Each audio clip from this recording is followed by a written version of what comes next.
I left my own wedding last week after hearing what my fiancé really thinks of me. I, 26 male, and my now ex-fiancé, 24 female, had been together for 3 years. She was my first serious relationship partner and we have been doing good even though we sometimes had ups and downs. But we could usually solve the problems by sitting together and communicating with each other. We were supposed to get married last week and everything was on track. In my country, before the wedding day, a special event is held. It is very much similar to a wedding ceremony. People dance to the music together, eat, and have fun. This event was held at our village's wedding hall, which is small. There is a break in the middle of the event so people can go to the restroom or handle their things in general.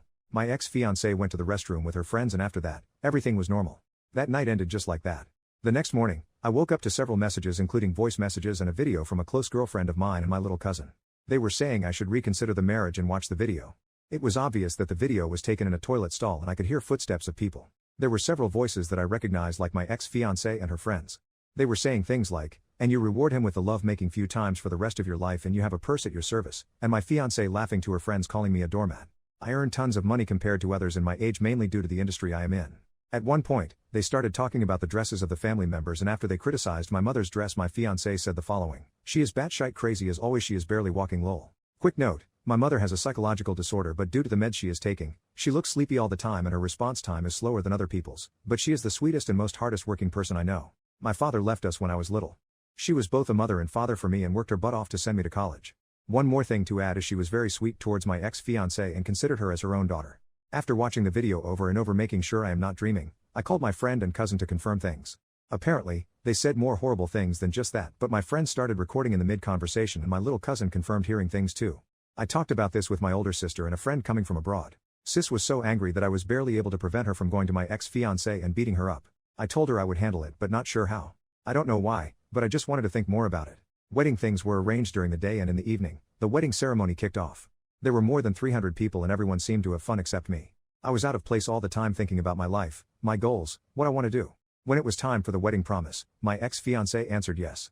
When I was asked, I just watched people sitting at their desks, drinking alcohol, and looking at my face for I don't know how long. That silence after the question was loud as heck in my head screaming. At that time, I realized I didn't want to do it. I stood up, took the microphone, and very clearly answered, "No, I do not want to be with that person in good and bad," and gave a short speech of the reasons implying I knew everything. With a lot of gasping from the audience and my ex-fiancé and her friends' faces going pale, I straight up called my close bro on the microphone, went to his table, and then left the wedding before people even tried to stop me. Me and my bro went home to pack things up like work laptop and several pairs of clothes. He came from another country so he changed his flight to the next day and booked me tickets. All that time my phone was blowing up with calls and texts. The next day we took the flight and went to his country. It has been a week and I have been busy messaging my close friends and relatives about everything. The wedding cost me a good amount of money, though it is relatively small for my income, and I heard my ex-fiancée is still losing her crap. I can stay for 90 days in the country I am in without a special visa, but not sure what to do after. It will be tough once I go back as the village I am living in is small and everyone knows each other. In the end, I believe I did the right thing by not going ahead, but I completely lost confidence in myself and don't believe I will ever get in a relationship again. Something in me just broke. I felt it.